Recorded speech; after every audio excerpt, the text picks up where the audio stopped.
Alright, we just got our camp set up down here at Catalina State Park, just north of Tucson. And yeah, it's warm, but I made these reservations a while back. I really didn't feel like towing up to the mountains, but so we're kind of stuck with this. We're here for a few nights, and hopefully at night it won't be too bad, but it's about 99 degrees when we pulled in at 2:30, so it's an okay campsite, but as you can see, it's not real wide here. These are pretty narrow, but this is a nice park. I did buy a sunscreen. I'll see if I can get that up and show it on this video. Because we're facing west, I tried something different. I usually put the patio side on the east side, but we have our deck out, and so hopefully it'll be shady. Hopefully it'll be shady, you know, through the day, so the sun won't shine in. But hoping to have a little fire tonight. Listen to the radio.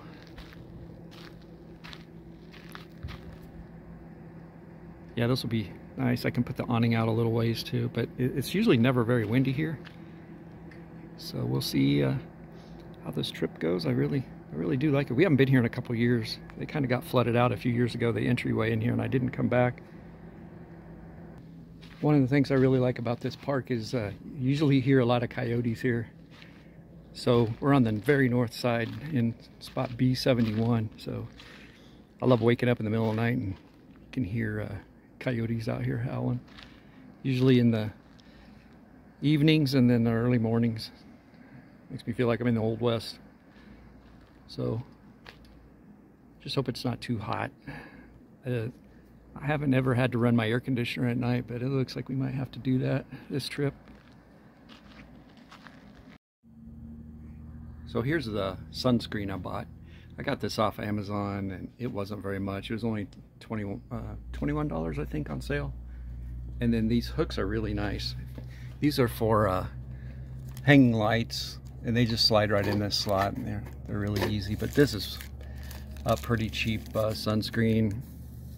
I don't really like to leave my awning out all night, so I just thought I would record this now because I'm not sure how long I'm going to have it out. But since our patio side is facing the west, I thought we'd try this and see how we like it.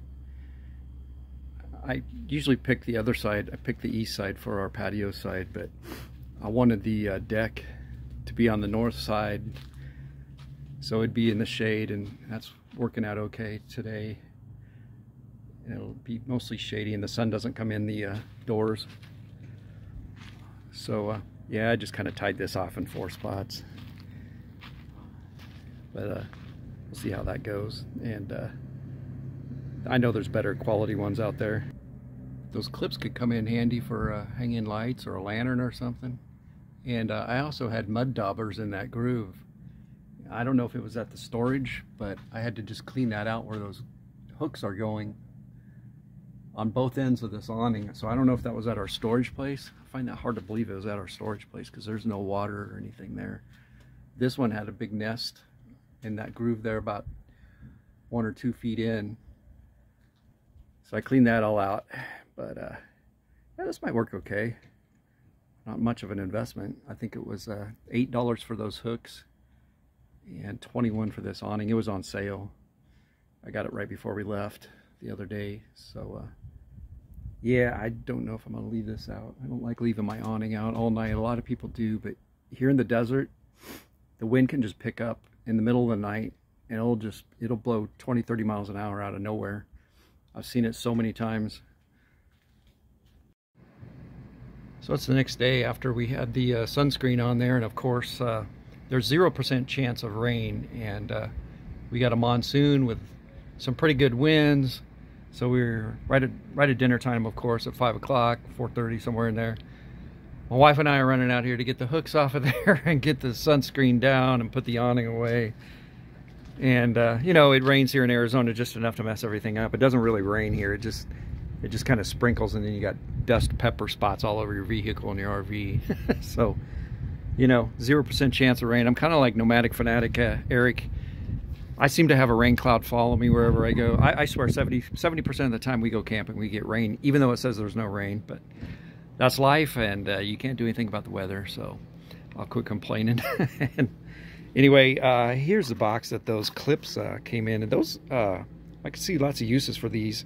I got those off Amazon, I think I said earlier, and they just slide right in there, and they slide in there really easy. Yeah, you could hang lights up there, or sometimes when we're out in the forest we use lanterns, and I can see lots of uses for that. I don't know about that sunscreen for me. They have way better ones that actually it's kind of like a quarter panel that you can roll up in there, and then the bottom part you can either get screen or solid, and it zips on there. So that would be, if there's a storm came up, you could unzip that and put it away real quick. But as far as outside, everything's going good. I haven't had any issues. I'll probably be repacking my wheel bearings in another month or two. I got to get that done this year. Haven't been done. I know you're supposed to do it every 12 months, or 12 months, or what is it, 12,000 miles, but I have my own beliefs on that. So you don't need to message me in there. I know the rules, and I have experience with that. So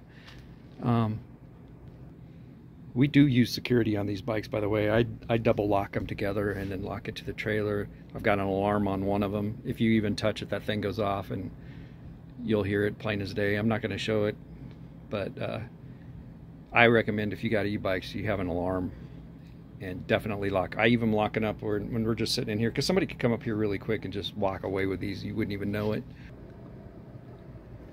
We had so much wind that I thought my flagpole had broke, but it had just slipped. The attachment here just slipped, and I was leaning up against the trailer up there.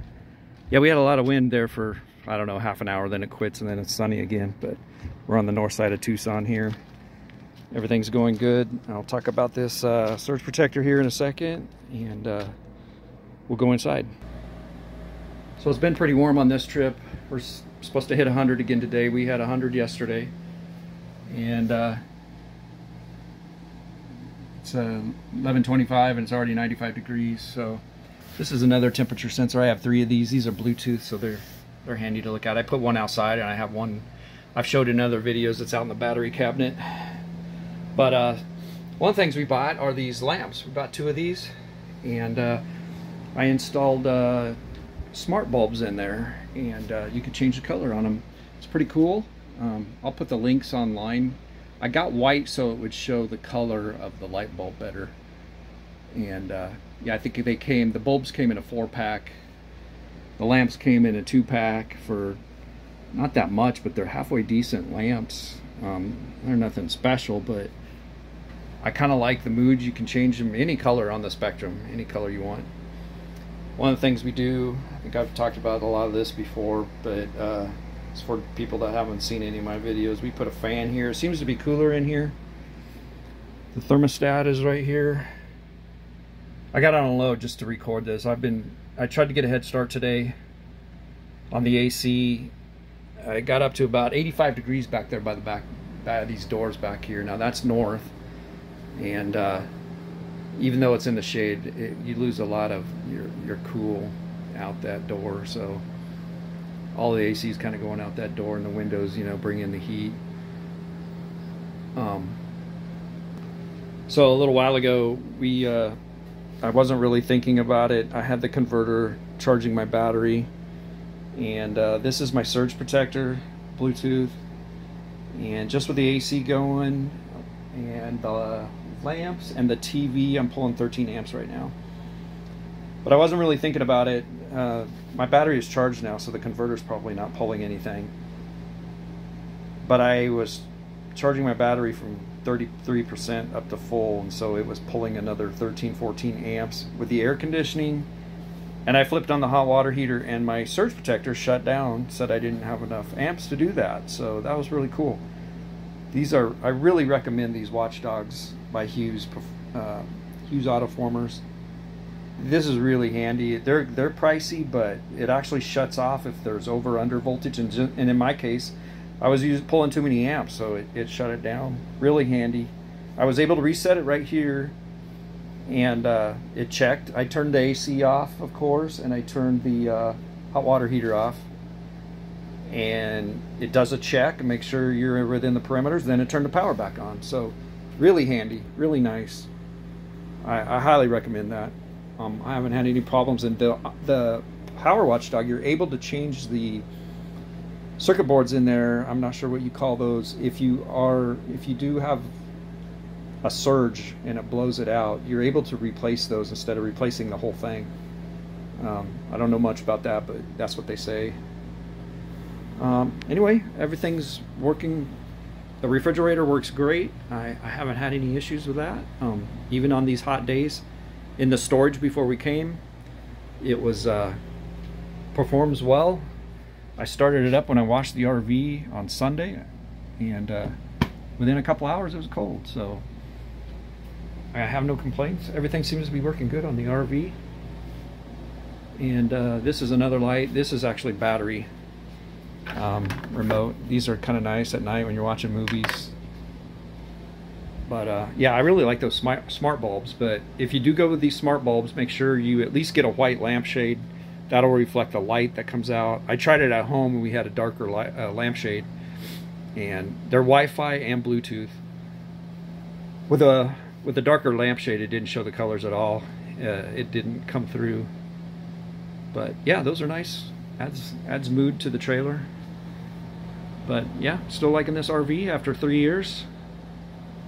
And I wish it was cooler out here. I anticipated close to the middle of October it'd be a lot cooler than it is, but we've been having some unprecedented heat here in Arizona.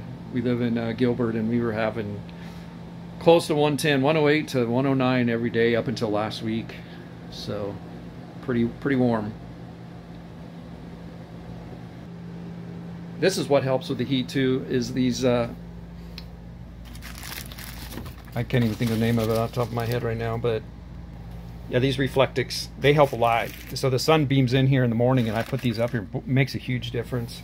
I have a few. Those are for the vents up there. And then this, I didn't put one in. But if you put those in the vents up there like I did before, that traps the heat. I had the reflectix with foam underneath it, and it trapped the heat and warped the screen there.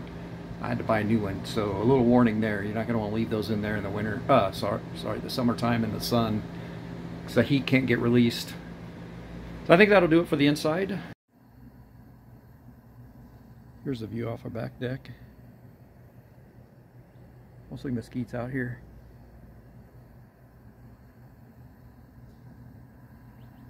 Little fire.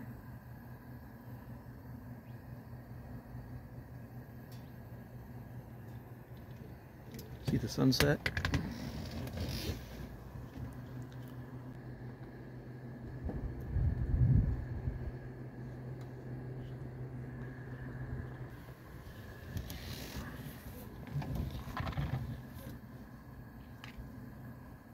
This is my routine. I usually I got the Bluetooth box right there, speaker box, and I listen to some radio shows like Mark Levin, or there's a show out of I think it's Illinois called Markley, Van Camp and Robbins. They're pretty good. I listen to their podcasts at night, and I listen to Glenn Beck sometimes, Pat Gray show. Sit here and have a cocktail. Beautiful night. A little warm. I think it's about 85 degrees right now. I think it's about 6:15.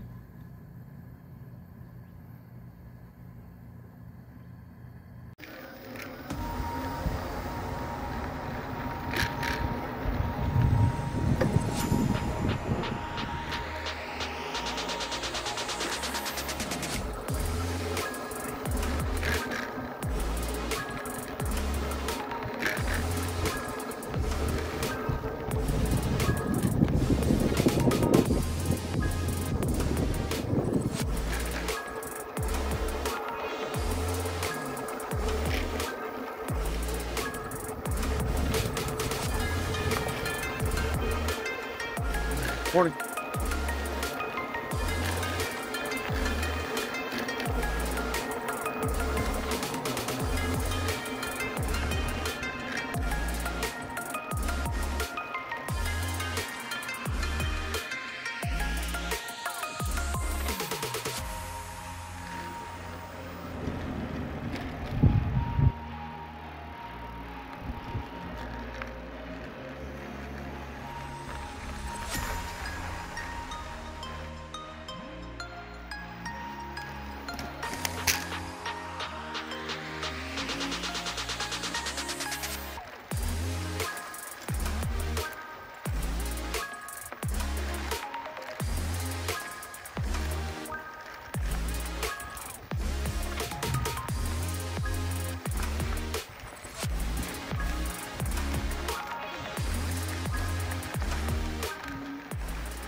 Alright, I thought I'd share a little information here. I actually had to go on YouTube and watch a video on this, but our awning was sticking out just a couple inches and wouldn't go all the way in. And I knew it was an adjustment. So we've been using this for 5 days and it's worked perfectly. This morning I accidentally took it all the way out to the end, which actually goes all the way out to the end of our ramp here, our deck. And I've never done that before since we've owned this. And this is the Carefree awning. And I've read lots of people having trouble with these, so I'll show you. It's really easy. Fortunately, like I said, a guy put it on YouTube. And right in here, there's a screw that you adjust clockwise to bring it in. This screw up here is for the out limit switch. And then this one is for the inside limit switch. I can't see very good, the sun's in my face, so that's all you got to do. Really easy. You take the end cap off here. There's 2 screws for the end cap. This is the end cap here. There's just 2 screws. And I'm missing this cap on the bottom. I'll put that together and show you. So you can see here I'm missing this cap, and I'm gonna have to get another one. I might put duct tape on there for now. So that was a 4mm Allen that you use to adjust those stops. So that's a little overkill, but I put a piece of duct tape here until I can buy one of those caps to put on there. But that was actually really easy to do. And my advice is don't take those all the way out. I accidentally did that today and I wasn't paying attention, and I didn't even think about it. And then when I brought it in tonight, this is our last night, I wouldn't go in. It was sticking out. It was sticking out just a couple inches. And that was a really easy fix. So just thought I'd share that. Now I know how to do that. This awning's different. You don't usually have problems with these. And you can bring both of these in manually too. If you look here, and I already checked that out, there's an end cap on that one. And you can put a 3/8 drive in there. 3/8 drive, and you can manually bring it in. And I think the same with this one. So if the motors go out, you can bring them in manually, but I've never had any trouble with this type of awning out here. Just another tip. Thought I'd share this view up here, the Catalina mountains. Really pretty. Sun's going down. This is a horse corral area. If you got horses, you can stay in your horse trailer over here.